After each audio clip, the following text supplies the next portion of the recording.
Coming to you live from Orange County, episode 111 of Royally Quacked. Welcome, hockey fans. Hey, Cody. Hello. I got a busy day today. You do. A lot of driving, too. Yep. It's all good. It's all about family. So. I agree. Well, we're going to do something a little different. We're going to do the Ducks game recaps first. And then we're going to continue on with, the regular Ducks news, Kings news, league news, and the rest of that. So, all right, we're going to talk about game 1 of round 2, Ducks versus Knights. First time they've met in the playoffs against each other. And as every other playoff game starts with the Ducks, the other team scores first. But Lukas Stolstall played very well in this game. First 2 games, he played very well. And I'm going to leave it at that right now. But Brett Howden gets on the board for the Golden Knights in the second period off of a deflection. And it's 1-0 Golden Knights. And then we go into the third period, and Mikhail Granlin gets on the board and ties it up 1-1. And off a nice snapshot from Jackson Lacombe, his 9th assist, and John Carlson's 6th assist. And that was Granlin's 3rd goal, and we're tied 1-1. And then this is where the controversy starts. The Golden Knights, about a little over a minute later, it was an icing call that wasn't called icing, but we're going to get more into that. And Ivan Barbashev scores and makes it 2-1. And I could tell you this, Ducks fans and Joel Quenneville were fuming. And I don't know, I should have had pictures to show you guys everything. Hey, Cody. What's that? So I don't know if all you Royally Quacked fans know that Cody is also doing Ducks Digest on Digest Media, and there's an episode about the icing that I thought you did a fantastic job that explains it. So I would highly recommend you all go like and subscribe on Ducks Digest for Cody, and a great job of explaining the whole icing thing. And I think actually the reason why you actually explained it, because why the call happened like it did is because of angles. So I'll let you go on there. So I just want to bring that up. There's you did a great job explaining it there. I mean, so the episode my dad's talking about, so I've done 6 episodes now. 1, 2, 3, 4, 5. Yeah, 6 episodes.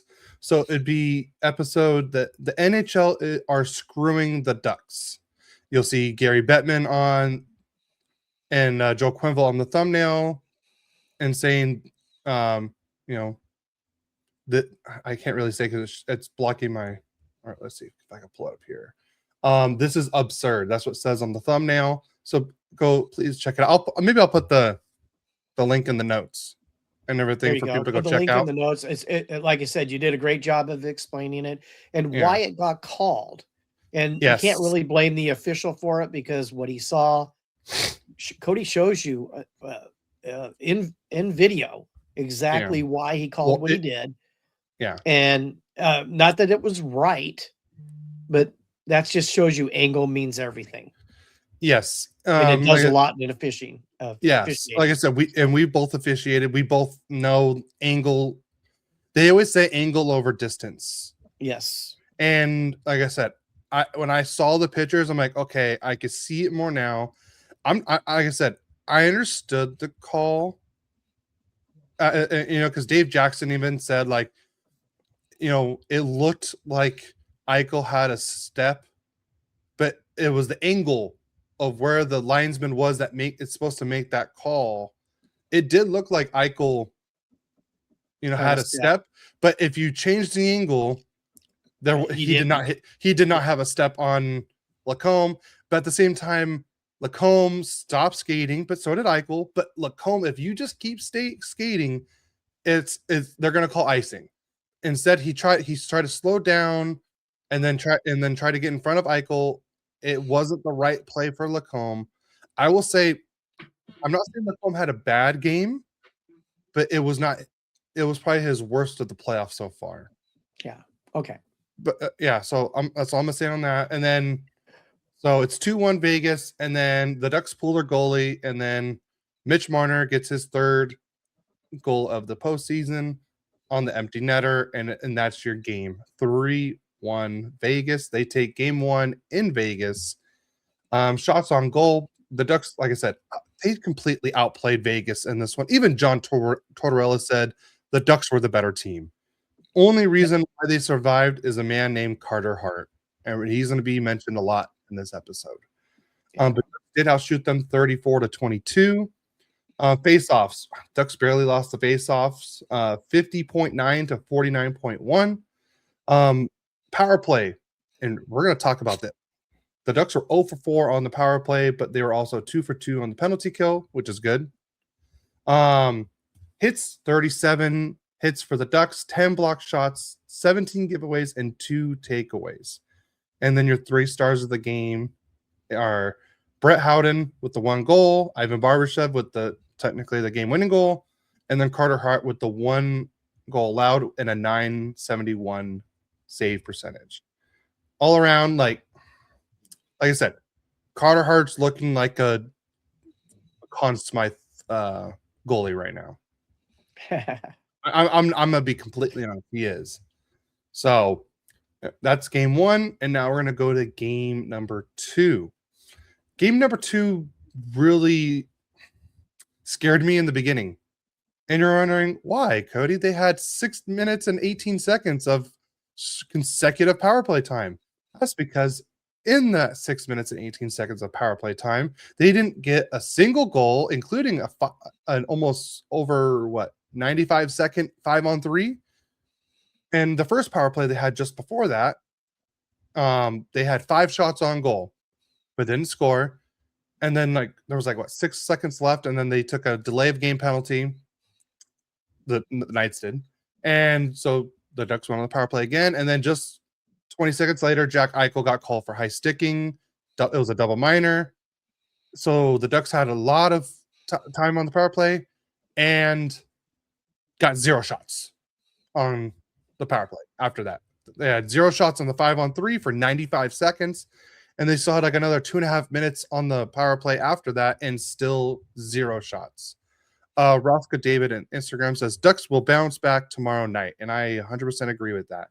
After the way they played last night, we'll talk about that in a few minutes. And this is the second time in this postseason that the Ducks have done this. They scored first. Beckett Seneca gets his second goal of the postseason from Viel and Paling on a nice little wrist shot. They just left Beckett wide open in front of the net. Viel found him, and Beckett put it in the back of the net. And then we go into the third period, and Leo Carlson gets on the board, his 4th of the postseason. Troy Terry with a 6th assist, and Chris Kreider's 5th assist. And it's 2-0 Anaheim. This play was kind of wonky, I would say, because Chris Kreider was in the offensive zone. He tried to backhand it pass to Carlson, but it was behind Carlson, and then it was just a straight 50-50 puck in the O zone. And Troy Terry just happened to get to it first, and Carlson did the smart thing is he went the other side of the zone, right in front of the net, and he was wide open. Terry backhanded the pass right over to him, and Leo got elevated and put it in the back of the net, and that really helped. And so it's 2-0 Anaheim, and then Jonathan Harkins gets the empty netter. He's back. Ross Johnson and Jansen Harkins is back. Never thought I'd say I'm happy to see them back, but they are back, and I think they are right for this series against Vegas. So it's 3-0 Anaheim at the 16:30 mark, and then everything's looking great. And there's about 10-15 seconds left, and then Ross Johnson takes the penalty, and I'm like, okay, just waste some time. It's 3-0, we're good. And then just Jack Eichel throws it on net, and Mark Stone tips it, and it goes in. So it's a power play goal for Vegas. And with less than 6 seconds left, the shutout is gone. And the Ducks haven't had a shutout, I believe they said, since the opening. I want to say it was like one of the first 2 or 3 games of the season before. The Mighty Ducks Club. What up, Mikey? Says we should have known round 2 won't be easy. 2 good teams going at it. You're 100%.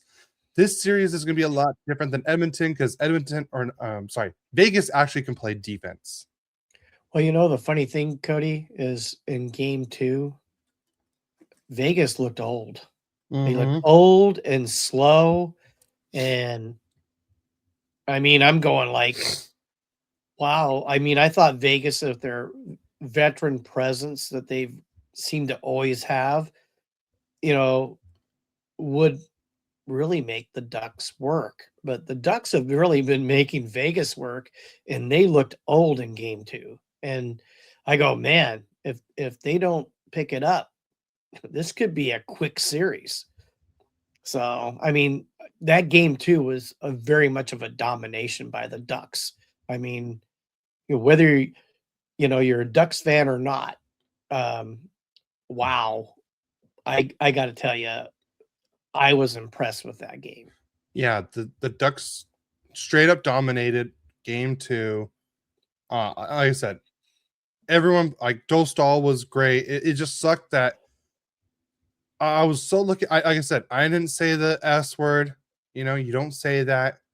And of course, with just under 6 seconds left, the shutout's gone. I was so like, man, like I was more mad about that than probably the icing call. I was like, come on, like Dostal deserves at least one shout out because that probably could have really helped like his ego and everything. You would think, right? Yeah. So now we're gonna move on to the stats in this game. Like I said, Ducks dominated 28 shots on goal to 22 for Vegas. The only thing we did not dominate is the faceoffs. 63.2 for Vegas, 36.8 for the Ducks. And the Ducks, again, 0 for 5 on the power play. We're going to talk about that again later. And Vegas, like I said, they scored that last second power play goal, and they were 1 for 4. Both teams had 39 hits. Ducks had 14 block shots, 15 giveaways, and 2 takeaways, and the series is tied 1 apiece.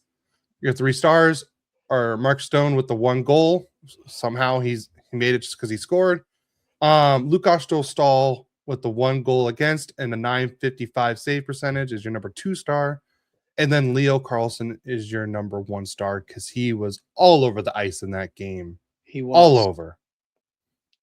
So that's game 2. And then we head back to Anaheim, where the Ducks have been undefeated this postseason at home. And we found out real quick it wasn't going to last long because for the 13th time this year, Lukas Dostal has given up the first shot as a goal. And that's what happened in this game because at the 106 mark, Shea Theodore, former Duck, who the broadcasters thought he was William Karlsson for some reason. They said I want to say like after he scored, they went to commercial. And like, oh yeah, Shea Theodore, who was drafted by the Ducks in 2013 and then traded to Columbus and then picked up in the expansion draft for Vegas. And I was like, no, that's not what happened. And I was just like scratching my head, like, did they really just confuse Shea Theodore with William Karlsson? That was William Karlsson was drafted in 2013 by the Ducks, traded to Columbus, and then he was picked up in the expansion draft.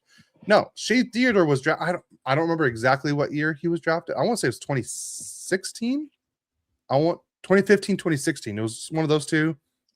Because Shea Theodore played with the Ducks when they had those. I want to say it was the last time they made that the playoff run before they got swept by the Sharks. I want to say it was when the comeback on. He was part of the comeback on Contella. It was when they lost to Nashville. That's what it was in the Western Conference Final. Yeah, you talk about 2 players that the Ducks should have never let go. Yeah. Okay. Like I said, the William Karlsson one, I think he didn't really become his own until he was in Like he started, you could tell like he was starting to become something in Columbus. He wasn't anything in Anaheim, from what I remember. Yeah, I but could, like I said, I look, could be wrong, but then like he just became like a star in Vegas. Shea Theodore, and I still think this is one of the worst trades ever in Ducks history. agreed. Like, I'm sorry, Bob Murray, that was the stupidest trade ever. I would have happily given up some Sammy Vatanen or Cam Fowler and kept Theodore. No, actually, no, Fowler was protected. It was Vatanen and somebody else. I can't remember. And But he decided to keep Vatanen by trading Theodore to Vegas. yeah. So and So Vegas they was didn't, like, and then they trade him to New Jersey. yeah, for Wasn't it New Henrique. Jersey? Yeah. Yeah, for Henrique. I mean, that wasn't. I mean, Henrique was a good player. Yeah. Don't get me wrong. So let's get back to game 3. So, like I said, in normal fashion, the Ducks give up the first goal again. And at the 12-13 mark, the Ducks are on the power play, and then they give up a short-handed goal to Braden McNabb, former King. Yeah. Yeah. So it's a former Duck and a former King still hurting Ducks. I thought the King should have kept McNabb too. So Well, he was in the he was their expansion pick, right? he was. Okay. Yeah, and he's played ever since. Yeah. All right, and then and that's not the last goal in the first period because Mitch Marner on the power play gets a goal, his 4th of the postseason. Now is at the 1955 mark, so it's 3-0 Vegas after 1. Dolstall is done. He gave up 3 goals on 8 shots. So they put Ville Husso in to start the second. And at the 9:19 mark, who gets on the board again? Mitch Marner, the guy that they say cannot play in the playoffs. And he makes it 4-0 Vegas on a backhanded shot. That was just honestly just a great all-around play from Vegas. And then the real dagger at the 17:56 mark to make it 5-0. Mitch Marner again gets the what they call it? The all natural hat trick because he got 3 straight goals. Yeah, wasn't all of them in the second period? No, he got the last Got one first. Okay. And then the 2 and the but he scored 3 straight goals. 3 straight goals was on a natural hat trick. So it makes 5-0 Anaheim. At this point, Mom texted me and she was like, what the hell happened? I went to go pick up a wheelchair for Papa at a friend's house and it's 5-0. And my comment was, if I had to describe our goalies tonight by cheese, they would be Swiss cheese. And my mom said, I'm assuming Husso is in. And I said, he's Swiss cheese too.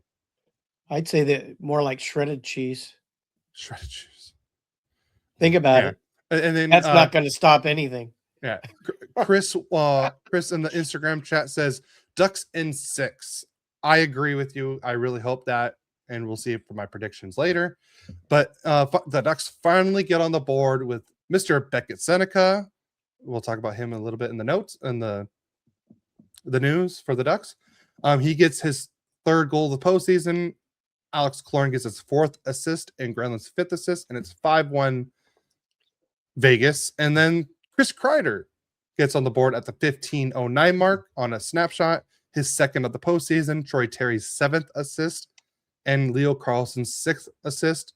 But then the Ducks pull their goalie, and then Brett Howden puts in another one.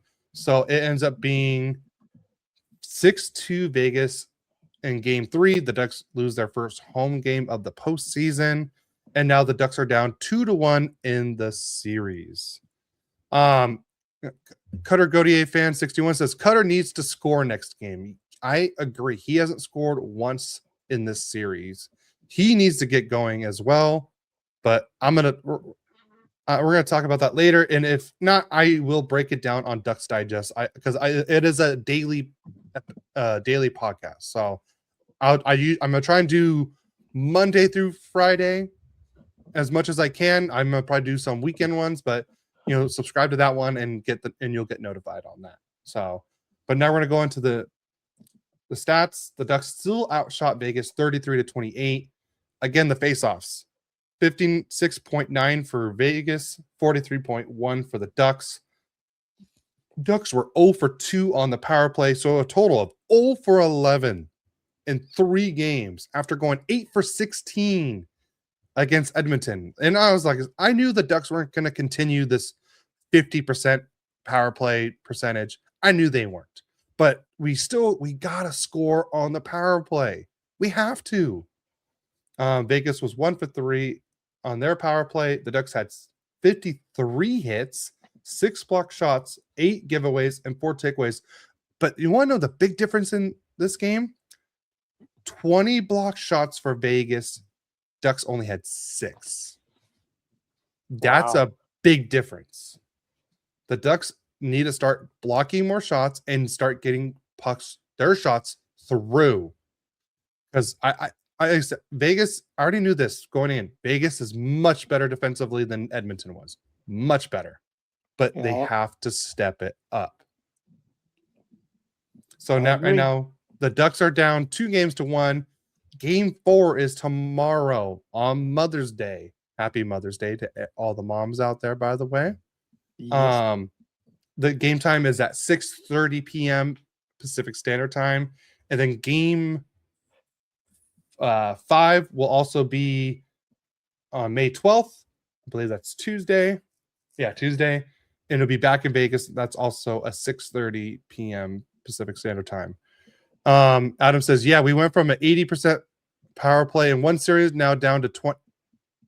Yeah, no, we were at 50% before. I think now we're at 20 or less. For the series or for the overall? I think you're talking about overall. So we were 8 for 16. Now we're 8 for 27. Wow. Yeah. Yeah. So you're 0 for 11. 0 for 11 in this series. Wow. You went to 0 from one series 50% to the next one 0. Mm-hmm. That's you know the difference between game 2 and game 3 is the Vegas veteran superstars showed up in game 3. Eichel played a great game, so did Marner. The one thing I think the Ducks are lacking is that veteran superstar. I mean, you obviously have 2 or 3, hit 4 possible superstars that are really young yet that obviously are going to mature. I think Carlson's going to be up at the top of the scoring list here in the next few years, if not next year. Yeah. And make another big step. And then you got Cutter, you got Beckett, and then you have Lacombe. But Vegas has more veteran stars right now. And the difference, I think, at least in game 3, was the veteran stars outplayed the young stars. And I know Quenneville's smart enough to figure that out and do something to help them come back tomorrow. And I mean, we can't let Vegas win. I mean, no. I know Kings fans, our arch rivals, are playing against Vegas, but I don't know about you guys, but Edmonton and Vegas are the severe enemies. You know, I'm sure the Ducks, with the talent they have, are going to become the number 1 enemy eventually. But sorry, I'm at my in-laws' house and the phone rings. I turned the ringer off, but yet it still rings. It's all right. So sorry if we get some rings in there. I don't have too many places here to be able to do a podcast. Yeah. But anyways, well, before you finish, Globus Northwood says Ducks in 7 on Instagram. Well, you knocked off one hated rivalry. You need to knock off another one. My book, I hope the Ducks do it. I hope they do it. Well, they can do it in 6. That's going to minimum. Yeah. They have to win the next 3. That's not an easy task. And I think he might be right. It might go 7. Yeah. I don't see Vegas, laying down. They looked No. awful in game 2. That's the worst I think I've seen Vegas play. And I mean, they didn't look that much better in game 1 either. The Ducks were definitely the better team. It was just Carter Hart. Yeah, the Ducks have dominated possession. Yeah, for sure. Cutter Cody fan 61 says Ducks need to have a meeting before game 4 and try to figure out how to slow down Marner because he was on a heater in game 3. No doubt about it. I mean, obviously getting him, because he had a quiet 80 points, I thought, because he had over 100 points in Toronto last year. And I thought maybe, I wasn't hearing much about him.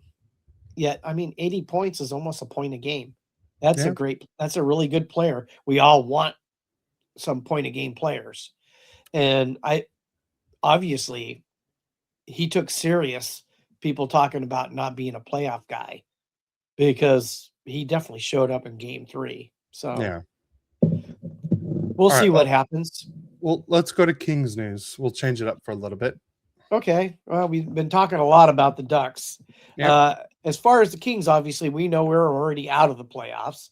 But John Rosen reports that the LA Kings coaching interviews are starting later this week, adding that Bruce Cassidy is on their list, but they don't know for sure if he has an interest in LA or is committed to a meeting with them yet.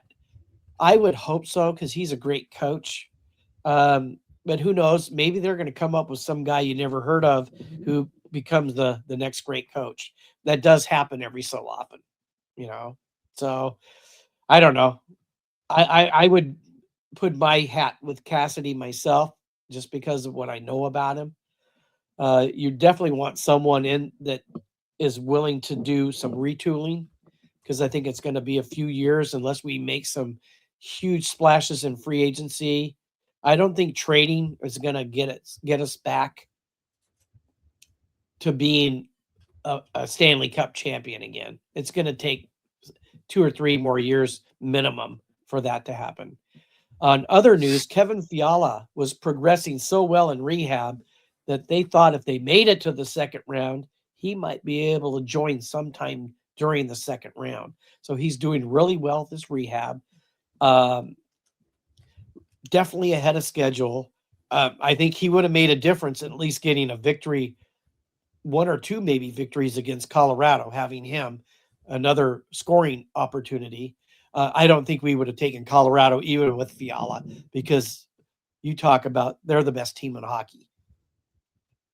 Also, this has been reported on hockeybuzz.com. I was kind of surprised. Connor McDavid could be headed to LA. It's actually on the hockeybuzz.com. You can check out the whole story there. I mean, there is other possibilities because obviously him and Draisaitl, after getting lambasted by the Ducks, were not very happy with that result, and he's got 1 more year there and he might be stuck there unless he has 2 years left. Does he have 2 at 12.5? I thought it was So he was able to sign an extension this year. Remember? Oh, well. So his contract would have ended after this season, but then he signed that 2-year deal during the season. Yeah. So now he has 2 more years at $2.5 million. The bargain of a century. I do not see that trade happening then. Yeah. I don't see it. Cutter Cody fan 61 says with Anze retired, do you think Drew Doughty will be the next captain? Well, he's got 1 year left. I think they probably would do that just because of his tenure, the 2 Stanley Cups he brought with the team. I don't know if he would stay there. I'm not sure if they'll do it at all, but I would just because out of respect of the career he's had with the Kings. And then you could have Kempe and, Byfield or someone be the assistant captains. Unless they make a trade and bring in a number 1 center. So, But Someone like an moving Austin Matthews. there's a whole lot of rumors Okay, going on. real quick. Byfield, Clark, and your 2026 first round and 2027 first round pick for Matthews. Do you do it? No, that's too much. It gives Matthews nobody to go with. Panarin? Yeah, I mean, you got Fiala and Kempe? Kempe. That's it, though. You don't have a Panarin? second line. Oh, Panarin, I forgot about it. But you don't have a second line, third line. You don't even have a first line. Well, the Kings are, and there's more than just the Kings. A lot of people believe Byfield has just been a little bit slower. A lot of it's been because he's been injured or COVID. He had a lot of years where he didn't get like the full season in.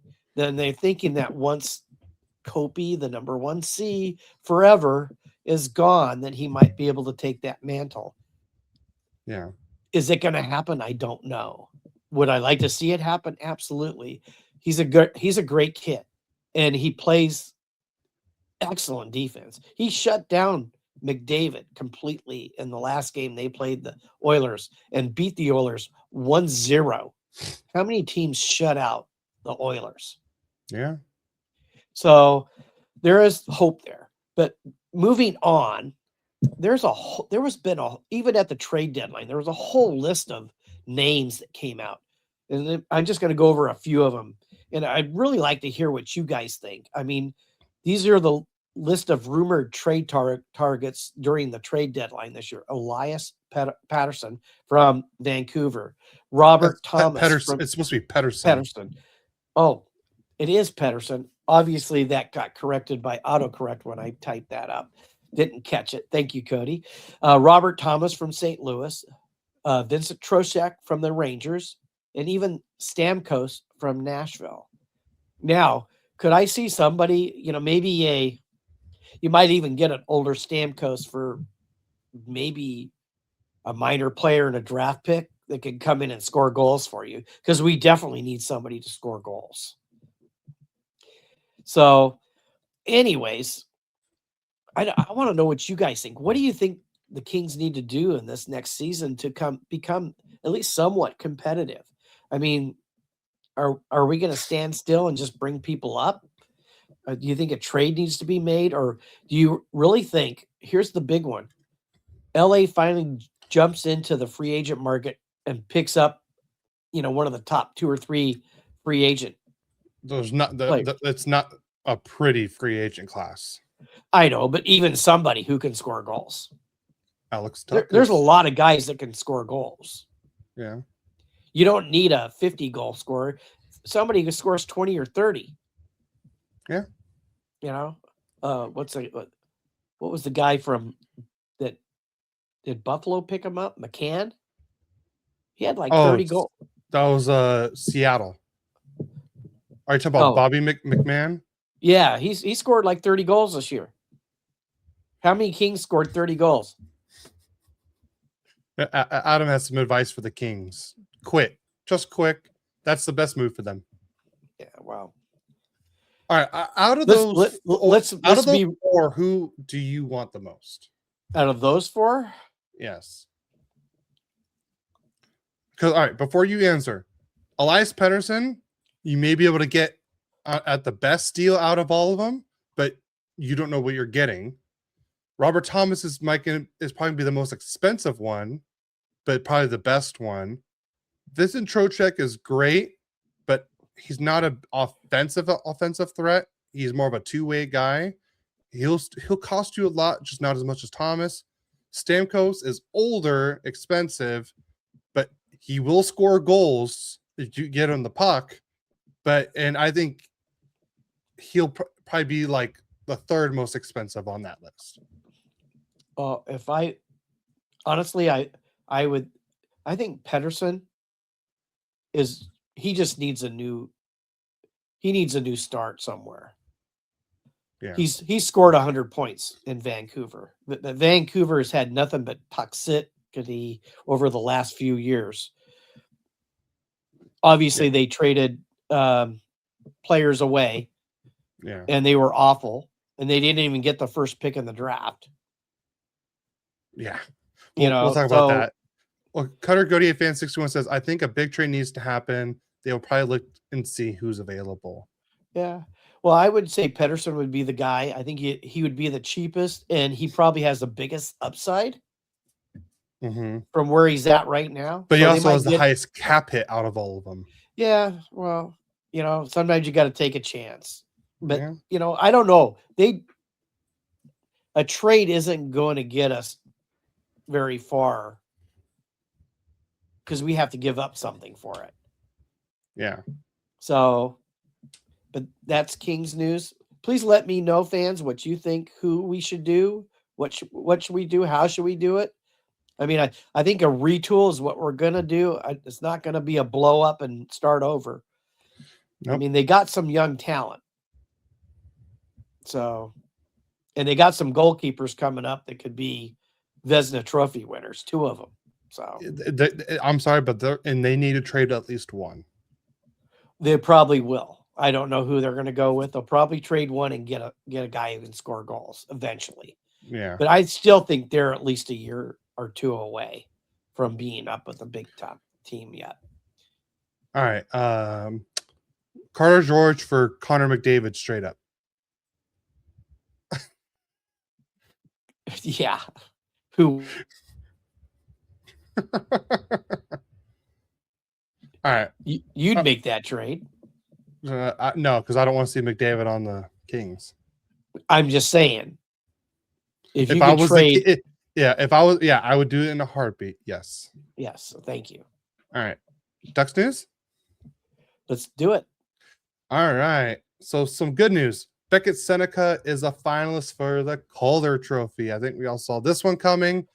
I'd say if his season would have continued, if he didn't have that little downfall, that little last 3 weeks, I think he had a real shot at winning. Like maybe, but now I think it's for sure going to be somebody else. But we'll talk about that in the league news. And then some facts for the playoffs. Beckett Seneca becomes the 4th Ducks skater to score multiple goals in a postseason at age 20 or younger. Following Stanislav Chistov, he had 2003. Emerson Edom had 3 in 2013, and Ryan Getzlaf had 2 in 2006. And then a former Duck who's on the one of the broadcasts for the playoffs, which I think when he retires, he's going to be perfect for this job. Ryan Strome breaks down how former teammate Leo Carlsson has elevated his game. He says his confidence in his shot is what's really improved. And you can totally tell that from this season. And then here's Luke Ostall about missing out on the shootout in game 2. Sorry, shutout in game 2. Oh. He says, it doesn't matter. I always say it doesn't matter how you win, what the score is. Obviously, it's always the cherry on top, but it doesn't really matter. We got a W. That's what we focus on. That's a good way of putting it. It's very positive thinking right there from our goalie right there. And then Leo Carlsson became the 3rd Ducks player aged 21 or younger to record multiple game-winning goals in a postseason, joining Nick Ritchie, who had 2 in 2017, and Ryan Getzlaf in 2007. He also had 2. So Leo's in some good company there with our former longtime captain Getzlaf, and then Nick Ritchie. And then here's what former 3-time Stanley Cup champion from 2 of the Ducks rivals, the Kings and the Knights, Alec Martinez says about Leo Carlsson. He says, I've watched Leo Carlsson a lot. Man, does that guy remind me of Anze Kopitar. Wow. I could see like Leo has more offensive ability than Kopitar, but Kopitar was better defensively than Carlsson. I would But I could see it. I definitely see Carlsson has a much bigger offensive upside than Anze did. Yeah. I don't see him being as good defensively as Kopitar, though. Probably I agree. never gonna probably happen. Although I think he's a well-rounded player, Yeah, and I got to tell you, I see superstar there. I agree.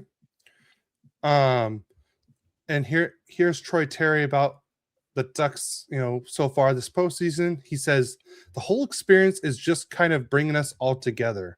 What you are seeing, you can feel in our room.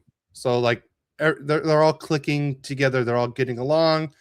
The chemistry is there, and sometimes you can really see that on the ice. Of course, I didn't see that last night as much, but last bit of Ducks news. Leo Carlson should have gone number 1 overall. The top 3 of that class are all fantastic, and that was from former NHLer Jason Demers. And then Cutter Godier fan 61 says, if you were coach of the Anaheim Ducks, who would you want to start in net for Game 4, Husso or Dostal? I'm going back to Dostal. Oh yeah, no doubt. I think if we think about what happened last time, he got pulled early. He played very well.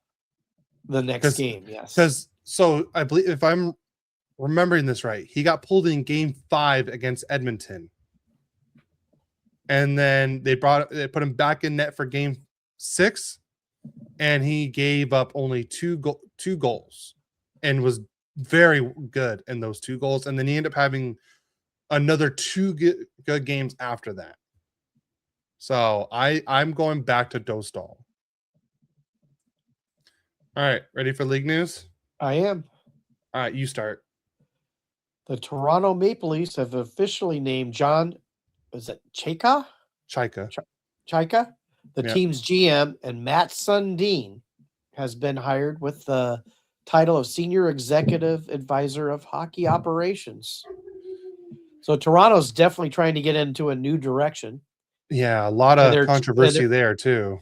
And they're trying to appease their superstar. Well, I don't know if you remember this, but do you remember years ago that the Coyotes had that like scouting scandal, and they end up losing like a first round and a second round draft pick? It was like in 2016, 2017. Yeah. That was John Chayka. He was the GM of Arizona at that time. That was him. And let's just say this is very controversial signing and move. So we'll see how that goes. But literally the very next day, they struck gold, because in the 2026 NHL draft, we found out what the order was, and the Maple Leafs jumped from pick number 5 to pick number 1. So the Maple Leafs will be on the clock first at the NHL draft, and they have the number 1 pick, so they can pick between Gavin McKenna, Ivar Stenberg, Keaton Verhoff. I know there's another player I can't think of the top of my head, but that wasn't the only big jump we had in the draft order. The San Jose Sharks went from number 9 to number 2. Yeah. So now the Sharks can get another top talent, but I've also heard that they may be looking to trade that number 2 overall pick. If I were them, I'd be talking to, Flames, maybe Kraken, and maybe like, hey, send us a defenseman and another pick and a player, and you can get the number 2 pick. We'll see what happens. The Sharks need defense. I hope you were talking about the GM.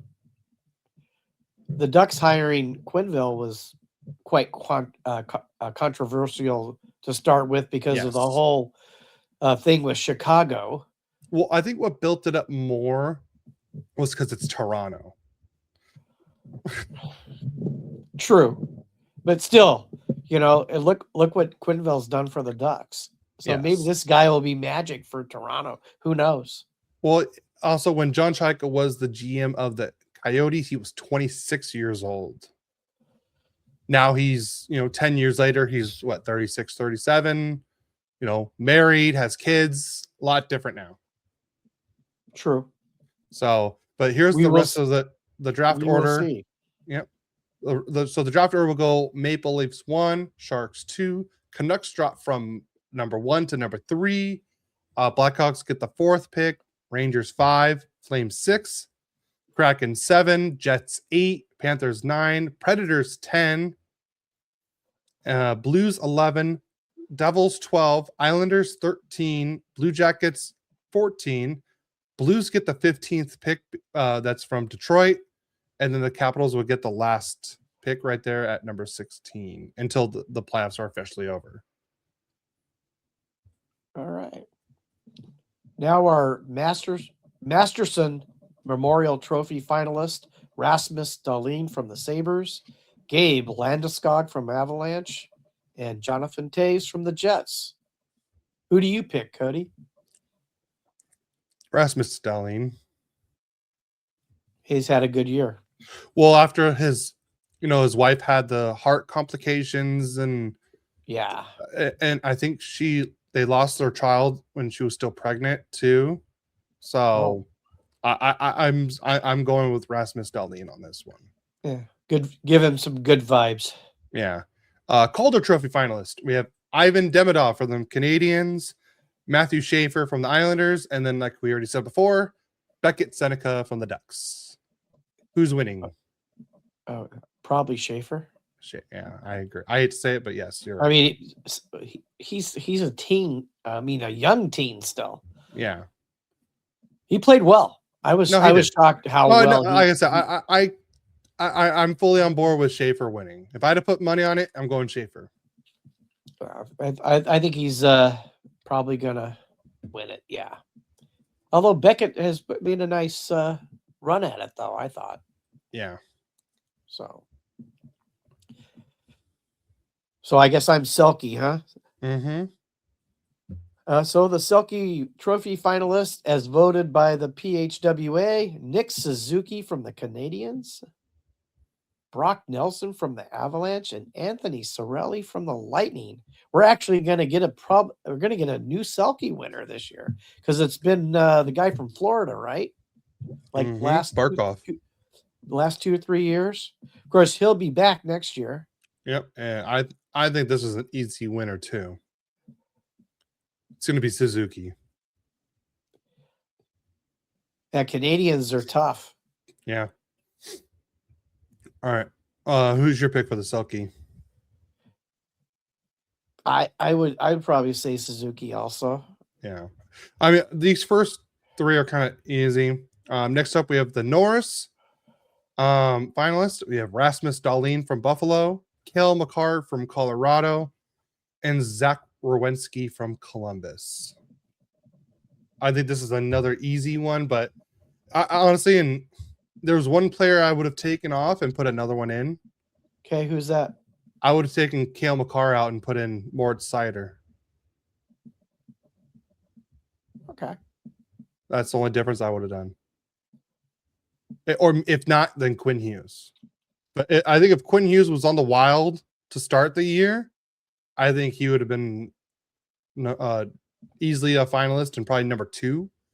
But the easy winner is going to be Zach Werenski.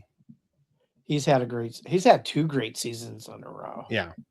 So, yeah, he was on my fantasy team. Oh, yeah. Let's not talk about that.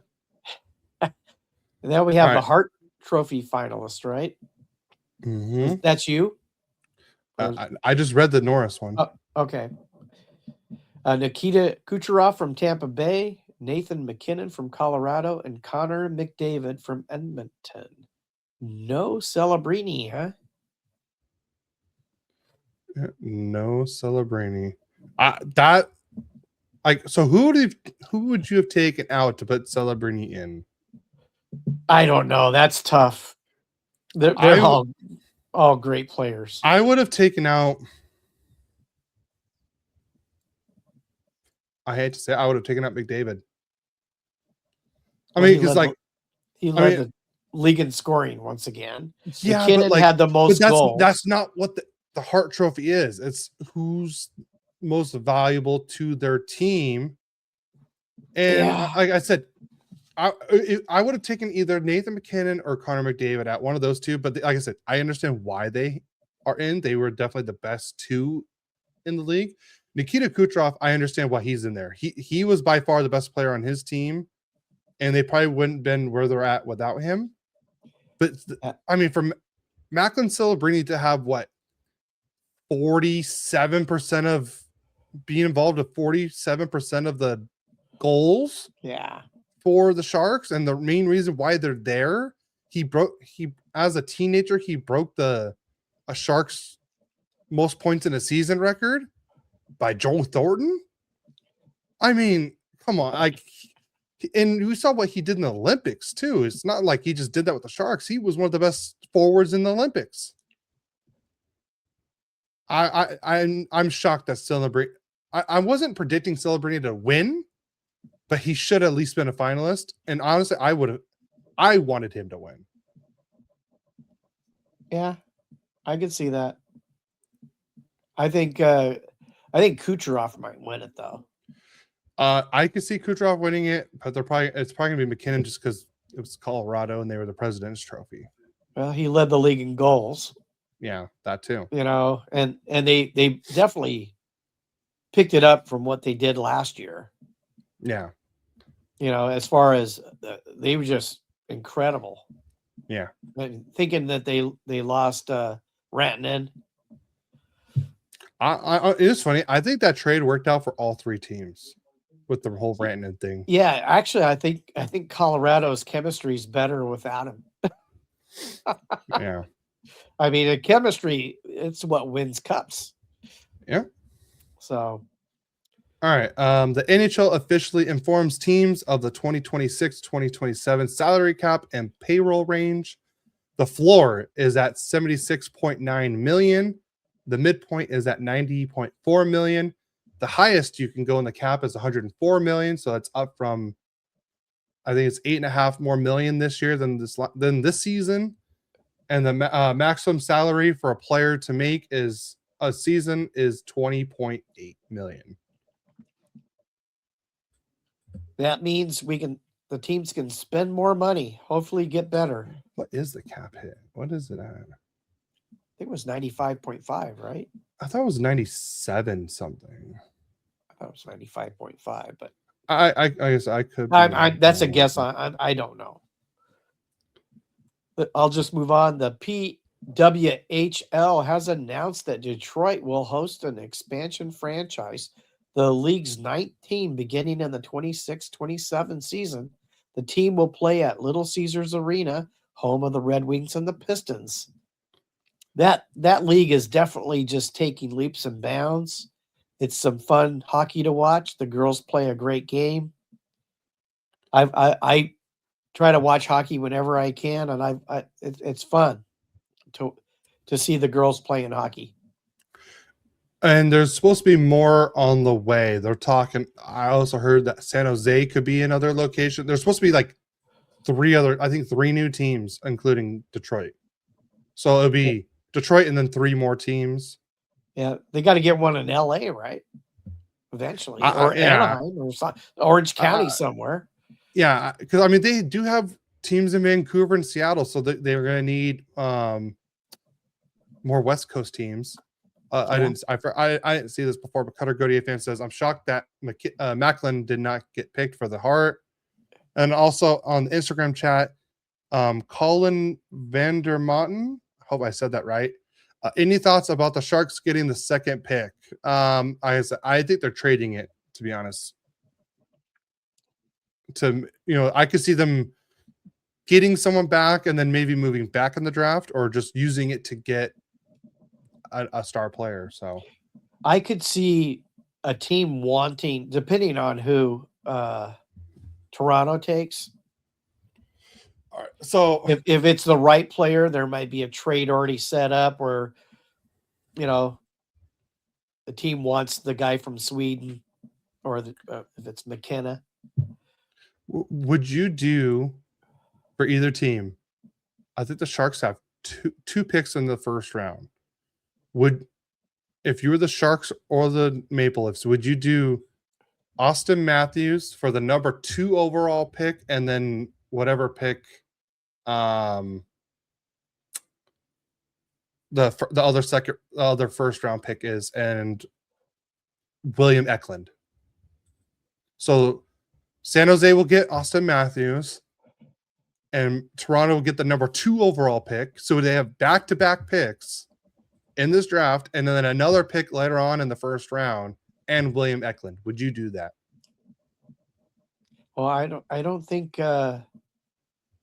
Matthews isn't going to be ready by the season start. I don't think. Yeah. If he's that unhappy, that would be a nice haul. Yeah. I would consider that. That would be I thought it'd be because Maple Leafs can get McKenna, and then they're, hey, we don't need to take the next best guy. We can take the best defenseman and stuff like that. So they can go 1-2 and really solidify what they need to do in Toronto. Yeah, I think that could be a great move for them. Yeah. It would probably make them better, maybe not first year, but in a year or two. Yeah. Especially if those guys, the first two picks pan out, they could really turn around where they're at, because they have a lot of talent on that team and they just don't seem to go anywhere. Yeah. So, And they need better defensemen, that's for sure.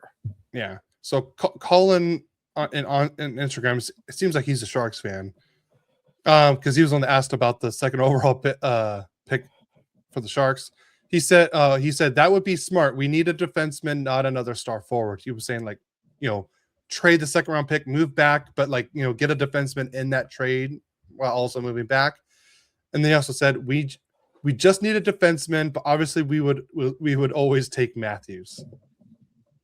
So and then next up on the league news, the Penguins have signed forward Connor Dewar at 2 years at $2.25 million AAV, and defenseman Ilya Solovyov. I don't know how to say that. Solovyov. His is 1 year at $850K to contract extensions. So now I take it you must have the list for the U.S. Men's World Championship I roster. do. So your forwards are Matt Coronado, Paul Cotter, James Higgins, Isaac Howard, Sam Lafferty, Riker Lee, Ryan Leonard, Oliver Moore, Danny Nelson, Tommy Novak, Matthew Olivier, Max Plant, Max Sasson, and Matthew Kachuk. And then your defense will be Will Borgen, Declan Carlisle, Connor Clifton, Justin Falk, Wyatt Kaiser, Ryan Lindgren, Mason Lohrei, and Ryan Ufko. And your goalies are Drew Camesso, Devin Cooley, and Justin Wolf. Oh, Joseph Wool from Toronto. Sorry. Interesting. Adam says, I don't know. I'll go to quit offense has gotten the Ducks right where we are. What? All go, no quit offense has gotten the Ducks right where they are. Because it's the way they play. I get it now. Okay. And then Cutter Goody fan says, what are your thoughts on Ross Johnson and Jansen Harkins coming back into the lineup? I like Ross Johnson being back and Harkins. I just don't agree with Mason McTavish being scratched for 2 straight games. Something needs to switch on that. And then next up, I'm not going to tell you all the injuries for the Dallas Stars, but there were some that were crazy. Mikko Rantanen, who had an MCL tear at the Olympics, never really got going again. Would have been nice to have 2 or so more weeks of rehab, and had to wear a brace. No surgery needed. He'll have time to heal. There's just a lot. Oscar back, wrist injury in October, sprained shoulder in playoffs, no surgery. Nathan Bastian broke his finger, had surgery, would have been available second round. Jamie Benn in training camp had a collapsed lung and concussion. Liam Bichelle fractured his leg in his ankle area, sprained shoulder in Game 6. Michael Bunting had a groin injury. Matt Duchene, concussion early in the season, long time to recover. Radek Vaska, concussion at Olympics, suffered a foot laceration, messing with his foot function, had surgery, may require further surgery, ligament cut, stepped on a skate, seeing a specialist. Thomas Harley, broken foot in November. Mir Hiskinen, oblique tear versus Wild in April, sprained his ankle in playoffs. Rupe Hintz was sick during playoffs. First game back, double tear in his hamstring. Atu Harai, a high ankle sprain in Game 5. Niels Lundqvist, fractured to leg and ankle. Facial laceration in playoffs. Tyler Seguin had a torn ACL in January. Sam Steele, groin injury. And Tyler Myers, groin injury. And Ilya Labushkin had a shoulder injury. Wow. Let's see. Cutter Cody fan says, would you switch Olin Zellweger to get back? Yeah, yes, I would. I say get rid of the Hines Hellison pair, and I want a Zellweger Moore pair as the third pair defensive pair. So to go Trouba Lacombe, Carlson Minty, and then Zellweger and Moore. Or even switch or put Zellweger with Carlson and Minchkov with Moore. Like I would maybe make that switch too. All right. And let's do a quick ad read. I'll start and then you can read the next paragraph. Okay. And I just realized I forgot to get the video file, but that should take too long. Give me 1 second. Time's up. Oh no. I really hope that's the video. Let's see. Is it the video?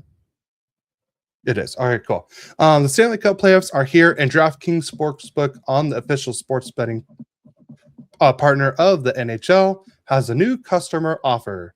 Bet player props, bet live from the opening faceoff to the final horn. Every moment matters. New DraftKings customers bet just $5 and you'll get $100 in bonus. Bet instantly. Download the DraftKings Sportsbook app and use the code THPN so you're ready for that moment. That's code THPN. Turn $5 into $100 in bonus bets instantly in partnership with DraftKings. The crown is yours. Call 1-800-GAMBLER or 1-800-MY-RESET. New York, call 877-8-HOPE-NY or text HOPE-NY. Connecticut, call 888-789-7777 or visit ccpg.org. On behalf of Boot Hill Casino in Kansas, wager tax pass-through may apply in Illinois. 21 and over in most states. Void in Ontario. Restrictions apply. Bet must win to receive bonus bets which expire in 7 days. Minimum odds required. For additional terms and responsible gaming resources, see sportsbook.draftkings.com/promos. Limited time offer. All right. All right, now we're going to do a quick predictions for the upcoming games for the Ducks. So tomorrow on Mother's Day, game number 4, Ducks host the Knights. I'm going to say a 3-1 win for the Anaheim Ducks. Del Stahl comes back, dominates, and we're going to get a 3-1 win. And then Tuesday we go. I'll go 5-4 on that game, Ducks. 5-4. Okay. Yeah. All right. And then Tuesday, back in Vegas for game 5. I'm going to say a 4-3 win. I can even see an overtime game for this one. So far I have the Ducks now tying the series and then taking a series lead. I'll have the Knights win that game 4-3. I hate you. Hey, got to go against you. No. Doesn't mean the final isn't going to be different. No, the reason why I'm doing this is because I'll be at game 6 along with my wife, my buddy and his wife, and mom and my brother Tim.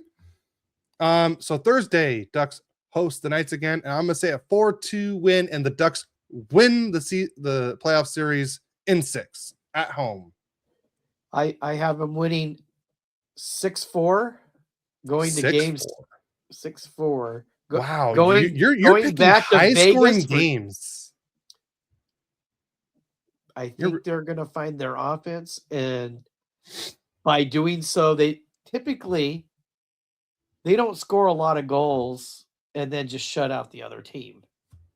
No, they don't shut out teams. They sacrifice defense for their offense, and I think that's how they win. So if they really want to win, I think they got to get that offensive going. Yeah. I don't think they win defensively this year. Yeah. They're not ready for that just yet. They'll No. go to game 7. I'm going to make that prediction. They're going to take Vegas 5-2 in game 7.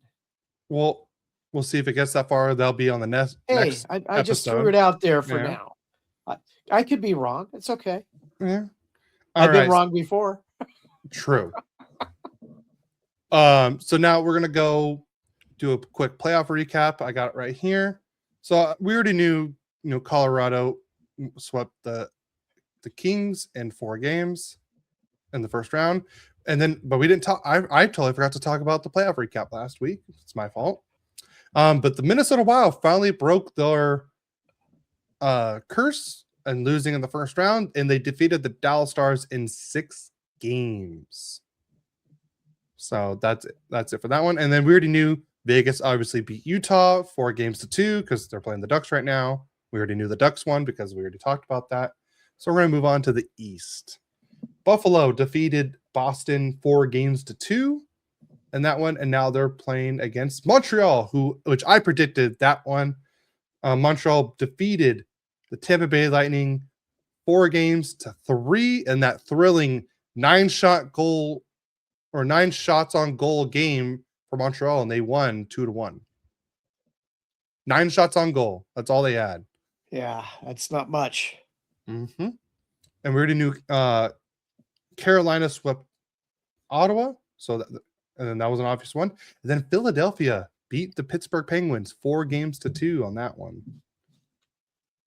So now we're going to continue on with the East. Now it's Carolina versus Philadelphia, and Carolina is just steamrolling teams right now. They're up 3-0 on Philadelphia. I don't know if they're playing tonight. Wow. Let's see. I can't see anybody in the East beating Carolina right now. So the round 2 of game 4 for Hurricanes and Flyers is tonight at 3 p.m. Pacific Standard Time. And then the other game tonight will be game 3 of Colorado and Wild. And Colorado's up 2-0, right? Yes. Oh, well, I was going to get there. Buffalo and Montreal are each tied 1-1 in their series. So they played the first 2 in Buffalo. Now they move on to Montreal. And then, as my dad already said, Colorado's up 2-0 on Minnesota. But the game now the series shifts to Minnesota, so they'll play the game in Minnesota tonight. And then, as we already talked about, Vegas is up 2-1 against the Ducks. And then Cutter Godier fan says, I don't think Philly would be advancing. Yeah, I think that's a safe one to say as well. Somehow I feel it's Carolina's year this year. They've looked really good. And they've played really well in the playoffs. Yeah. They're definitely going to beat Philadelphia. That's for sure. I mean, they got 4 games to win 1.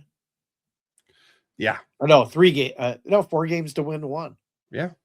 And I think Buffalo and Montreal are going to beat each other up. Mm-hmm. And I think Carolina is going to come in, rested and ready. I can't see either one of them beating Carolina myself. I know you picked Montreal already. Yeah. I forgot to do that, but I'll just go. Shame. Yeah, I know. I can't take any credit for anything though either. So, but I think Carolina is going to be in the final, probably against Colorado, and it's going to be a battle. Yeah. I think that might be the best series we could have in the final. There was one, but I don't want to say it right now. Okay. I'm not going to say it right now. So I'm going to stay quiet. We do have a couple of questions that people put on the Instagram thing I put up yesterday. Chris 146767 says, "What's the strategy going into Game 4? Goalie stopping pucks for the Ducks." There you go. That helps. And shoot. And it's funny because that next one goes to the next question. Yondir one says, "We frequently see the Ducks pass the puck when they have a chance to shoot. Why? Are they scared?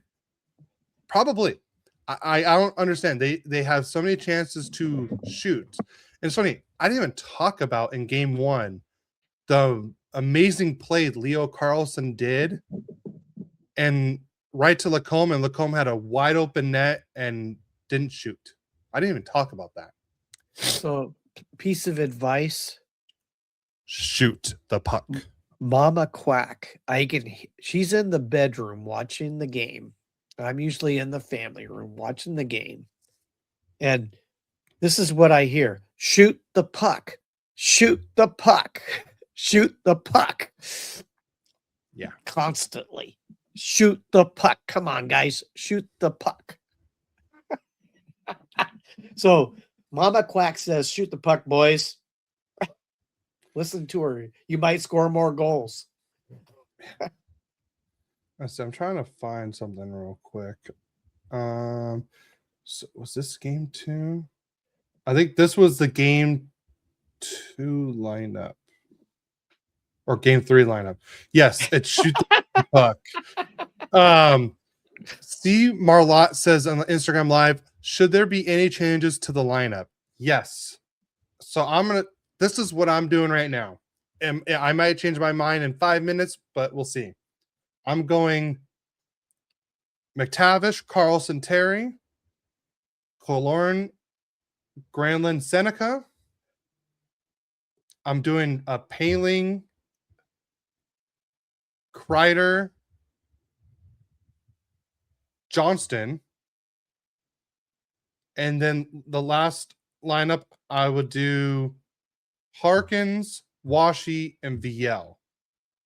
And defense, Lacombe, Trouba. We'll just keep this pair for now. Minty and Carlson. And then get rid of the third pair, and we're going to do Zellweger and Moore. And Dostal starts in net. That's what I'm doing. I want to know what you guys think about that. I'll probably do it on my other podcast right after I'm done with this one. And say the same thing, because something needs to change, obviously. Because that was just an embarrassing game yesterday. So I agree with Mom. We need Mac back. No Vetrano. I mean, you know what? We'll put Vetrano in for VL. We'll do that. You have to keep in the lineup as Washi. I had him as my fourth line center. I like him. I'm just saying he's a keeper on the fourth line. He's played really well. Cutter Go defense. At what point do you think Ducks need to add Gudis back in? I don't think they need to. I mean, if anything, we could do a Zellweger Gudis third pair. But like I said, I'll do McTavish, Carlson, Terry, Killorn, Granlin, Seneca, Kreider. You're gonna put Paling. McTavish on the first line? Yep, get him going as a winger. Okay. And then I said third line, I would do Paling, Johnston. Paling, Johnston. Oh, I'm forgetting. No, hold on. Sorry. Wash all that. McTavish. Washy all that? Yeah. Yeah. So we're going to do McTavish, Carlson, Terry, Killorn, Granlin, Seneca, Johnston. Johnston. No, I'm trying to figure out how I do this. Paling, Johnston, and Gaudier. I totally forgot about Gaudier. And then last line, I would do Harkins, Vetrano, and Washi. So you're going to take your number one goal scorer for the season and put him on the third line. He's been on the third line most of the season. Has he really? Yeah. How many goals would he score playing with Carlson? 100. Just saying it honestly, out loud. I mean, what hurts is that he's a right winger like Terry, and they don't want to split up Terry and Carlson right now. Okay. But I wouldn't mind seeing Cutter on the top line and having McTavish with. I think we need to have like McTavish and Seneca together. But I like Killorn, Granlin, and Seneca. I like that line. Keep that line together. Because hasn't Seneca been on the third line here lately? Last night he started with Viel, Washi, and Seneca. And then it was Paling, Johnston, and Harkins on the fourth line. Yeah, he was third line though. Yeah. Where was But I go? They had Gautier. They had Cutter with Granlin and Killorn on the second line. Cutter's been kind of quiet this series. You got to get him going. Yeah. So maybe I'll put him on the top pair or the top line with. Just thinking out loud. Yeah. You know. It's not a bad idea. Okay. So, I have some good ideas once in a while. Yeah, very few in between. Yes. Oh, thank you. Anytime. All right, and then go back to notes. We did the playoff recap, questions, and we got one last thing to do. One last thing. Oh, the Wheel of Fortune. The Wheel of Fortune for this rally towel from game number 3 in the first round against Edmonton. All right, so 20, I believe it was like 21 of you put in for the it was 21 that did everything. They liked, they subscribed, they sent the screenshot and everything. And I got it here. C. Marlette says, not bad for a Kings fan. He's talking about you. All right.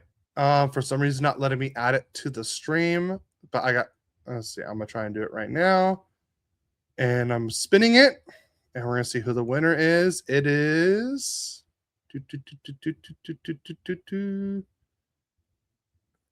Ducks fan _ Drew 93 is our winner. So I will, if you haven't reached out already after I post this, I will message you and let you know that you won, and I will try to get the details so I can send it to you. Or if you're going to be at game 6, I will hand it to you at game 6 if you're going to be there. Nice. So congratulations. I'm going to take a picture of that before I forget, because knowing me, I will forget. Boom. Done.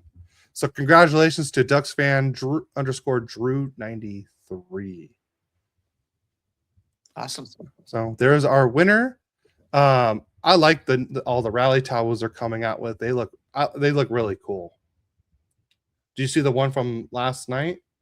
I missed a lot of the game. Let's see. Do I have it here? No, it's on Instagram. Let me see if I can pull it up on Instagram real quick.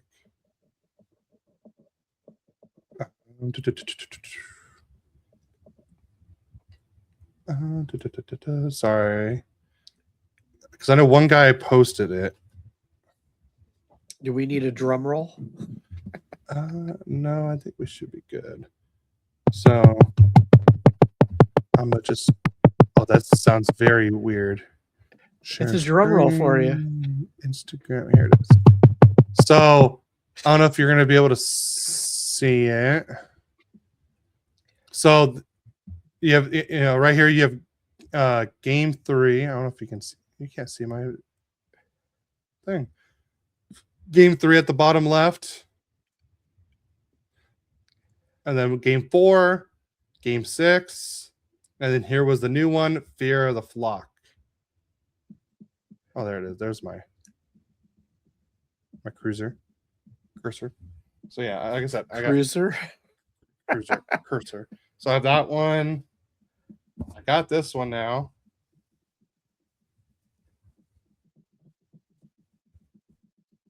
And then I was at this game to be able to get this one. And my buddy and his wife were at the game last night, so I'm going to steal one of theirs. Ooh, Yes. I guess I can nice. close that. So, and then I'll be at game 6, so I'll be getting that one. I'm like Thanos. I'm collecting all the rally towels to see. Instead of collecting all the Are you going to do this? I am inevitable. I am Iron Man. But all right, well, I believe that's it for this episode. Unless you have anything else to add. Nope. We're getting out on time so I can get packed up and take Grandma and Papa to our house before we go to cousin Tammy's wedding tonight. So Where's the wedding at? Galway Downs. Oh, so you're gonna be near us. Yeah. Oh, I'm gonna crash the wedding. Okay. No, I'm just kidding. No, we got plans tonight, so I'll tell you after them. Okay. But- Sounds good. All right. Well, before we get out of here, I should probably do the outro. Make sure you guys go follow Royally Quacked on all things social media, and we're on all the podcast platforms. Please rate or review whatever podcast platform you use, or comment on it. I know Spotify has a rating system, and you can comment on the videos. On Apple Podcasts, just leave a review and a rating. It'd be great. I would read it on the podcast. On YouTube, put whatever you want in the comments. Tell me what lineup you want for game 4 or whatever game is next. I want to hear your guys' thoughts. Who should the Kings hire as their new head coach? Who should they pick up in the offseason? Elias Pettersson, Stamkos, Matthews, McDavid. All of the above. All the above. Just go out and spend everyone. And then please Like and subscribe. Like and subscribe. As Adam always says, like spike. I don't know if he's still in the chat or not, but let's get the like spike going. And guys, thank you for everyone that did the giveaway.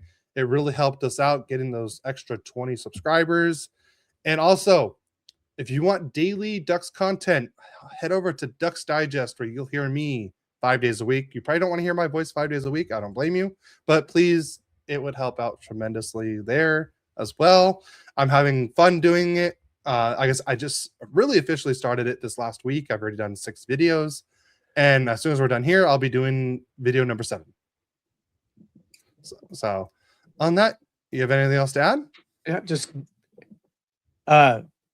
Kings, get great players so we can compete again next year. Go Kings, go. go. And let's go Ducks. We'll see you next week.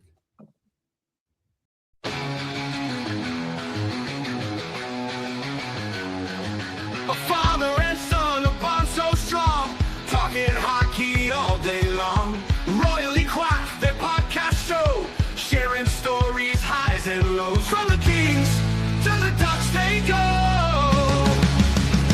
shout and go Kings.